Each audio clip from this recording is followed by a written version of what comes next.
Here's a reflection, guys. I think we're all after inner peace, right? We all want to empty our minds of the castigating and oppressive thoughts that characterize the mental pathologies of anxiety and depression. These sort of looping interpretive frameworks that disempower us and amputate our will and our sense of agency in the world. We want to free ourselves from these trappings, and we want to empty our minds. That is what inner peace is supposed to be all about. But I'd like to offer an alternative interpretation. I think we make a mistake in describing inner peace as emptying our minds. You know, a lot of these meditation practices demonize thought.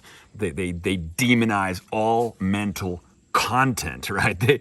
It's like they group all mental content, which includes awe and wonder and curiosity and joy and beautiful storytelling capacity. They group that with the pathologies of an overactive ego that's ruminating and obsessing over things it can't control. That nihilism that takes hold of a mind in anxiety and depression. That's not the same thing. That's not representative of all of our mental content. But it seems that these days, the obsession with meditation has demonized all thought. People are afflicted with histrionic narratives that don't serve them anymore, and they think the only cure is to empty their vessel, empty your mind, find silence, find a vacuum of thought, and then you'll find inner peace. But I just don't buy that story. I interpret it differently. See, I think inner peace comes not from emptying our minds necessarily,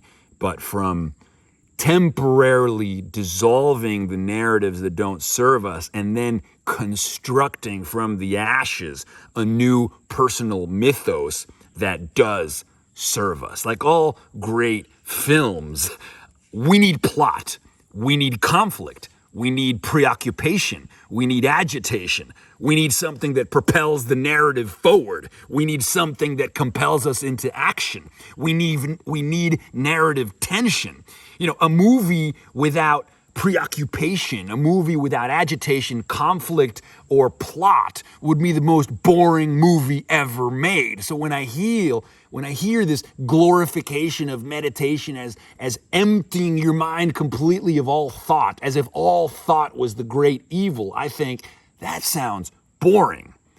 I want not the absence of mental content. I want instead better mental content. I want to craft autobiographical narratives that allow for the trifecta of what Jamie Wheel describes as ecstasis, catharsis, and communion, right? Like I want to be propelled into a great journey that unfolds with narrative tension, that moves me forward as I resolve conflict along the way, one in which everyone I meet is a potential teacher and everything that happens is a potential lesson, and eventually I reach what Jamie Wheel calls the bliss fuck crucifixion. I have a death and resurrection. Like the plot unfolds beautifully, like the greatest movie you've ever seen. I want to be engrossed. I want my life to be full of heightened qualitative intensity. I want to be engaged in the movie, immersed in the movie, entranced in the movie of my life.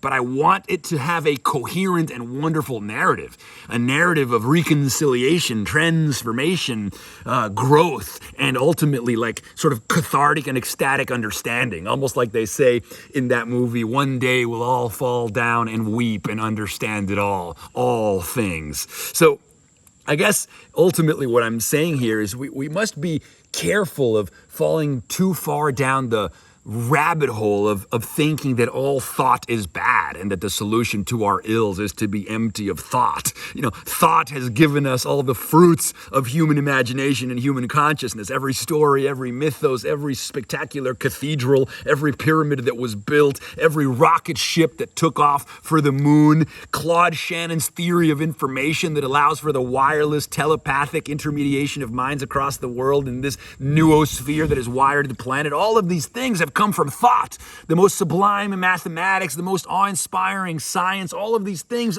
emerged from our mentation, from mental content, from thinking. It is not thought that is our problem. It is thinking the wrong kind of thoughts.